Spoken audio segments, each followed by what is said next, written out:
conozco varios colegas periodistas que han trabajado mucho en Colombia y siguen trabajando este tema, pero él me hacía pensar en la forma en la que estábamos escribiendo, estábamos contando las cosas. Entonces él me decía, no, porque los levantones, ¿qué son? Me preguntaba, y yo digo, no, pues no sé, yo le vengo a preguntar a usted. Dice, no, es que te estoy preguntando para que tú me digas dónde encuentras este concepto, por ejemplo, jurídicamente. Digo, no, pues no sé, creo que en ningún lado. Dice, no, es que no es un concepto jurídico, no existe.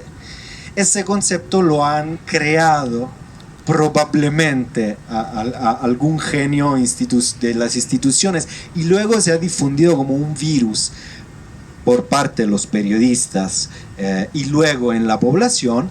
Y como decíamos anteriormente, de la misma manera en la que personas desaparecidas ya elimina un actor, lo mismo pasa con palabras como levantón.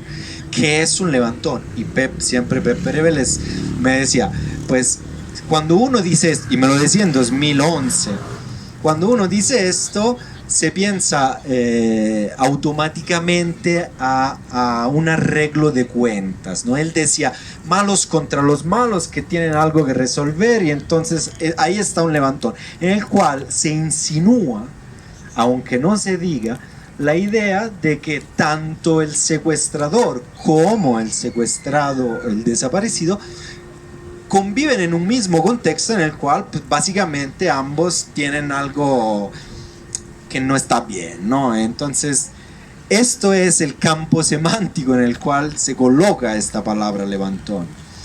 Y es muy importante porque nosotros interiorizamos toda esta serie de palabras de la misma manera en la que podría decirse otro concepto que está en el título del libro, narcofosa. Una narcofosa, yo se lo pregunto siempre a mis estudiantes, siempre. ¿Qué es? ¿En qué piensan? Y siempre, casi todos piensan en algo que es precisamente la razón por la cual se usa esta palabra, como que o las personas que están enterradas eran narcotraficantes o de alguna manera criminales, o los que los metieron en esa fosa clandestina son criminales, o ambas cosas a la vez. Y yo la siguiente pregunta que hago es, ¿pero quién falta? Pues nadie. ¿Quién falta? Pues falta la posibilidad de que, por ejemplo, los que mataron y enterraron ilegalmente en una fosa clandestina fueran miembros de las fuerzas de seguridad del Estado, por ejemplo, ejército, policía. O sea, si yo pienso en narcofosa, automáticamente se sale de la foto la posibilidad de que estén participando de ese delito también miembros de las fuerzas de seguridad o que hayan participado de manera indirecta funcionarios públicos, presidentes municipales, jefes de la policía, etc. Entonces, esta era una reflexión que para mí sigue siendo fundamental. ¿De qué manera estamos contando las cosas? Claro que si tú vas con una editorial y le dices, no, pues quiero publicar este libro, si le pones narco en medio, seguramente vas a vender más. Y si pones otro concepto que sí es mucho más preciso, nadie te lo va a comprar, y el concepto es macrocriminalidad política, que incluye precisamente esta idea de que participan en el ejercicio de la criminalidad tanto personas que están fuera de las instituciones, entonces privados, entonces pues los que nosotros estamos acostumbrados a considerar criminales comunes o crimen organizado, pero también miembros del Estado y del mundo empresarial. Esa es la macrocriminalidad política, es un concepto jurídico que existe. Claro, es menos sexy y en los medios, aparte ocupa mucho espacio y necesita ser explicado. Y claro, parte de la responsabilidad de los colegas periodistas, de los editores, de los jefes de redacción es, no, pero es que así la gente no lo va a entender. A ver, la gente, no, ¿quién? Para empezar, y dos, ¿qué quiere decir no lo va a entender? Si yo introduzco un concepto como narcofosa, puedo tranquilamente introducir un concepto como macrocriminalidad política. Y todo el mundo lo va a entender en la manera, en la medida en la que se explique qué es.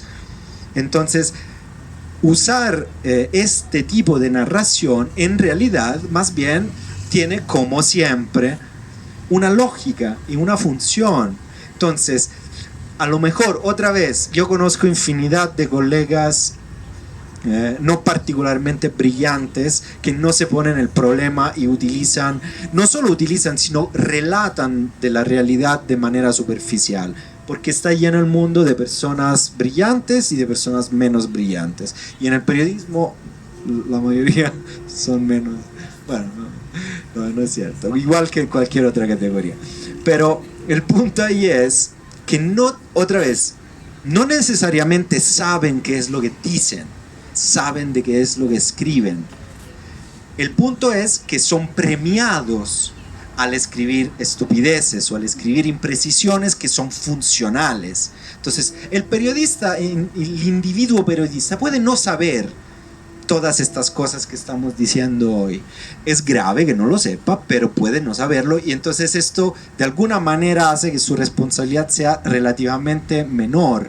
El punto ¿cuál es? Es que más cosas así escriben, más historias enfocadas en esta narración del narco escriben, más avanza y más es premiado. Entonces, ¿por qué razón yo debería renunciar a ser premiado? Premiado no solo con premios, que también, sino con pues más recursos, con más oportunidades, con aumento de carrera, con más visibilidad.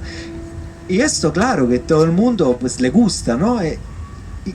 Y entonces, y conozco varios, y lo siguen haciendo, claro, y también conozco varios que lo siguen haciendo después de haber platicado y haber razonado sobre estos temas, pero pues el pastel es demasiado invitante como para dejarlo ir. Entonces, eso es un elemento importante, es cuestionar, hacerse preguntas. Yo lo digo desde el periodismo, obviamente, es mi profesión, pero también pues desde quien lee los medios, quien accede a la información, a las noticias. ¿Por qué razón yo tengo que seguir leyendo? El otro día le mandé a varios amigos, digamos, compañeros de lucha, les mando links de las pendejadas perdón, pero así son, pendejadas que escriben, ¿no? Entonces el otro día estaba leyendo una mayor y decía, pero ¿cómo es posible? Yo con esta persona, no voy a decir nombres, pero yo con esta persona lo he razonado, sé que sabe, pero ahora que entiendes que estás haciendo algo que, a ver, se vuelve la narración parcial de la realidad y la narración deformada de la realidad, aunque no sea mentira, de todas maneras es desinformación. O sea, si yo estoy deformando la realidad y estoy contando que el país está, ¿cómo se dice?, en manos de los cárteles de la droga, y lo repito 50.000 veces al día, estoy construyendo una historia en la cual faltan personajes. Y esos personajes son, por ejemplo, las instituciones, son los altos mandos de las fuerzas armadas o de las fuerzas de seguridad no militar, que ya no hay prácticamente, o son los gobernadores o son los jueces, o sea, toda una serie de piezas que sí importan y que no están para nada rebasadas por grupos o cárteles, como los llaman. Están ahí y tienen muchísimo poder, y están así que en el momento en el que se vuelve necesario eliminar un capo, un narcotraficante renombrado, simplemente se elimina, se arresta, ¿no? sin mayor problema.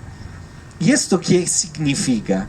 Si yo tengo el poder de arrestar a cualquier persona, detener cualquier persona en el momento que yo quiera, ¿quién tiene más poder? ¿Yo o la persona que está siendo arrestada?